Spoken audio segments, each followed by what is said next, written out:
Welcome to Reading the Bible with Pastor. Today we're on Esther chapter 3. Previously, we had read about how Esther became queen and how Mordecai had saved King Ahasuerus' life.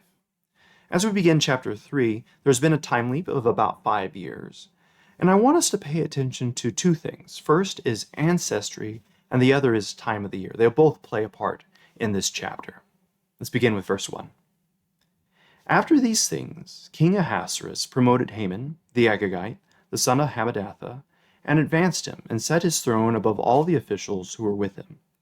Basically, Haman is second in command. It also says that he is an Agagite, which could mean that he is a descendant of King Agag, who was at war with King Saul all the way back in 1 Samuel chapter 15. King Agag was also an Amalekite, which was always at war and strife with Israel. So now we're going to see how this plays out. So verse 2. And all the king's servants who were at the king's gate bowed down and paid homage to Haman, for the king had so commanded concerning him. But Mordecai did not bow down or pay homage. Now we're not sure why Mordecai did not give respect to Haman, but we do know that Mordecai is a Benjaminite, which is also the same tribe as King Saul, so he may still have this hatred for any Agagite, including Haman. Verse 3. Then the king's servants, who were at the king's gate, said to Mordecai, "Why do you transgress the king's command?" And when they spoke to him day after day, he would not listen to them. They told Haman in order to see whether Mordecai's words would stand, for he had told them that he was a Jew. And so this is possibly where this hatred for Haman is coming from Mordecai. I have to not like him. He's an Agagite and possibly an Amalekite. So verse 5. And when Haman saw that Mordecai did not bow down or pay homage to him, Haman was filled with fury, but he disdained to lay hands on Mordecai alone. So as they made known to him the people of Mordecai, Haman sought to destroy all the Jews, the people of Mordecai, throughout the whole kingdom of Ahasuerus. Haman wants to destroy not just Mordecai, but all of the Jews. That is a lot of hatred built up over the years. Verse 7.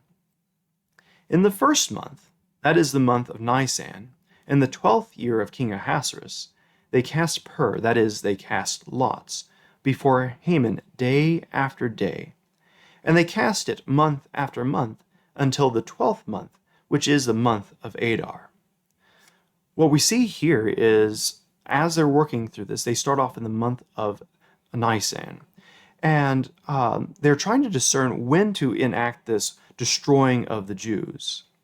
Nisan, the first month in the Hebrew calendar, is also the same month as the Passover, as God removed the Israelites during the Exodus away from the Pharaoh and saved their life.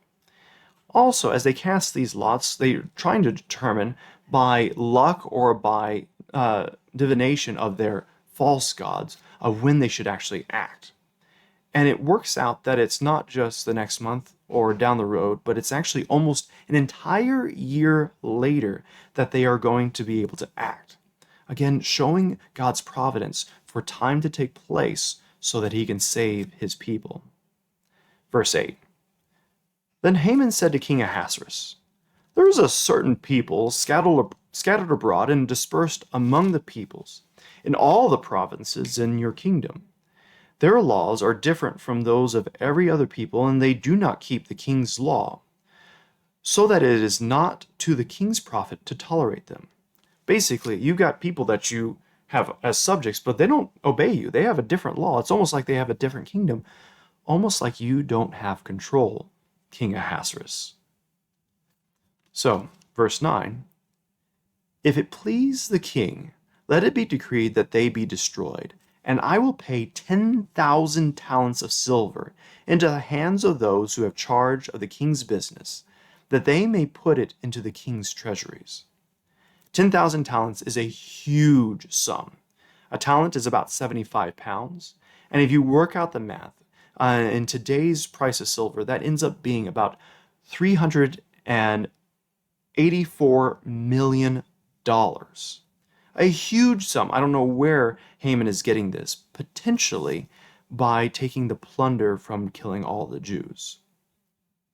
Verse 10. So the king took his signet ring from his hand and gave it to Haman, the Agagite, the son of Hammedatha, the enemy of the Jews. Basically saying, for that much money, sure, you can do whatever you want. And the king said to Haman, the money is given to you and the people also, to do with them as it seems good to you. So go ahead, kill the Jews. We'll pick up here next time with verse 12, and we're going to see what happens and how the Lord is going to continue to work throughout the book of Esther. So we'll see you next time.